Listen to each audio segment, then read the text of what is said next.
Me and the girlfriend were on our way to her parents' house. I was invited to Thanksgiving dinner with them, which was a huge honor for me since I'd only met her parents 3 times. I was also nervous since her grandparents and aunts and uncles would also be there. We had a long trek from my house to her parents' house. It would be a good hour-long drive. About 45 minutes into the drive, we had to stop for gas, and we pulled up into a literal dead Gulf station right off the highway. And I decided to fill up with premium for once, to do my car a favor, of course. Of course, it was cheaper to pay with cash. So I went inside with my head down as I dug my hand inside my wallet, searching for a 10 and a 20. And when I pulled the bills out, I instinctively looked up and said 30 on to Polly. But I stopped mid-sentence. There was no one there. I looked for a bell on the counter. None. I simply called out, "Anyone there?" There wasn't even a back door behind the counter that you would assume would lead to some kind of employees-only room.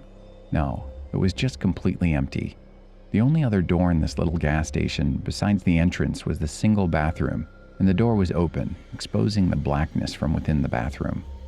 I figured maybe whoever was manning the cash register, maybe had just gone outside for something. I walked back outside and shrugged my shoulders to my girlfriend out of confusion. I looked around for maybe a porta potty or an ice machine or something that could be distracting a potential cashier, but there was nothing. It was a relatively small station with foliage surrounding it in almost all directions. I figured maybe somebody could be behind the building smoking a bogey or a doobie. So I went back there as a final attempt, and nope, just a dumpster sitting under a dimly lit roof. Well, I figured I'd just pay with credit at this point, and I turned back. But as I did, somebody from out in the woods called me over. My heart skipped a beat when I heard this. Hey, hey. I kept hearing it from the woods.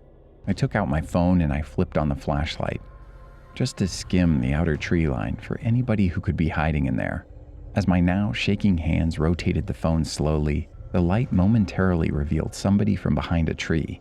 I took off back to the car and stepped on it out of there.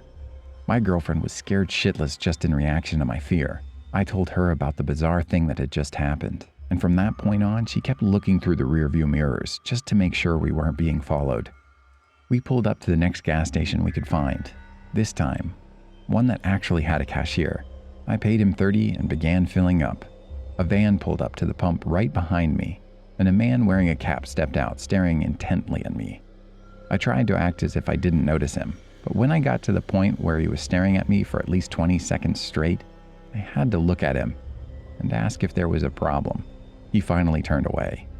The second I was done, I hopped back in the car and took off once more. We made it to her parents' house safely, and I don't believe we were followed.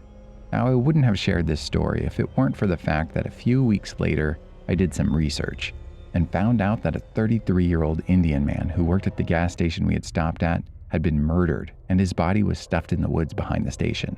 I immediately gave the police a tip about the guy who I saw in the station, who was surely caught on camera. The following year on Thanksgiving, a similar murder happened at another gas station. We have since nicknamed him the Thanksgiving Killer. I fear only the worst once more this year, as he has not been caught yet. Friends, that's all for today. Do you have any Thanksgiving memories or stories to tell? Tell us in the comments section below and let us know what you thought about the whole story. And leave a like if you enjoyed it. See you soon. Bye.